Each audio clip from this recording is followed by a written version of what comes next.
আসসালামু আলাইকুম রহমতুল্লাহি ওবারাকাতু। প্রিয় দর্শক শ্রোতা, কেমন আছেন? আশা করি আলহামদুলিল্লাহ ভালো আছেন। আমিও আপনাদের দোয়ায় ভালো আছি।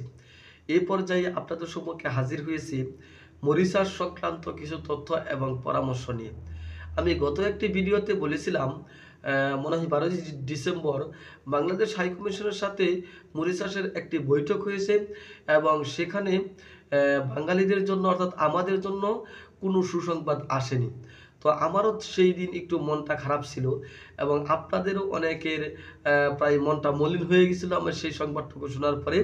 তবে আজকে হাসিমাখা মুখ নিয়ে আপনাদের সম্মুখে হাজির হয়েছি এবং আমি শুকরিয়া আদায় করে নিচ্ছি। আলহামদুলিল্লাহ, আলহামদুলিল্লাহ। আপনারাও আলহামদুলিল্লাহ শুকরিয়া আদায় করে নেন।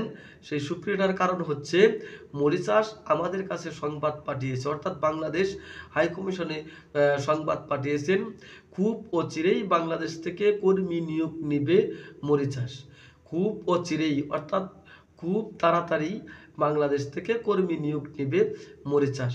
এরপরেও আমি বলবো, আপনারা আমার এই সংবাদটুকু শুনেই কোনো জায়গায় বই এবং টাকা জমা দিবেন না। কারণ আমার অনেক মহব্বতের ভাইয়েরা আছেন যারা আমাকে অত্যন্ত বিশ্বাস করেন। আমি যদি বলি ভাই মরিচাষ তো খোলা হয়ে গেছে, আপনারা বই এবং টাকা জমা দিয়ে দেন, আমি এরকম আশা রাখি যে আগামীকাল 10টার ভিতরে অনেকগুলো বই আমার কাছে জমা হয়ে যাবে। কিন্তু আমি এখনো বলবো না, কারণ সংবাদ এসেছে শুধু যে মরিচাষ কর্মী নিয়োগ নিবে বাংলাদেশ থেকে, কিন্তু কতজন নিবে, কবে নিবে সেটা কিন্তু এখনো নিশ্চিত করেননি।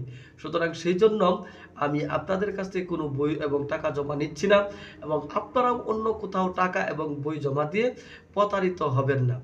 আপনাদেরকে শুধু আপনারা আমাকে মহাব্বত করেন, আমার ভিডিওর অপেক্ষায় থাকেন, সেই জন্য আমি শুধু আপনাদেরকে সুসংবাদ জানাতে আসলাম যে খুব অচিরেই মরিচাষ লোক নিবে, এই ধরনের একটা সংবাদ মরিচাষ থেকে বাংলাদেশ হাইকমিশনের কাছে এসেছে।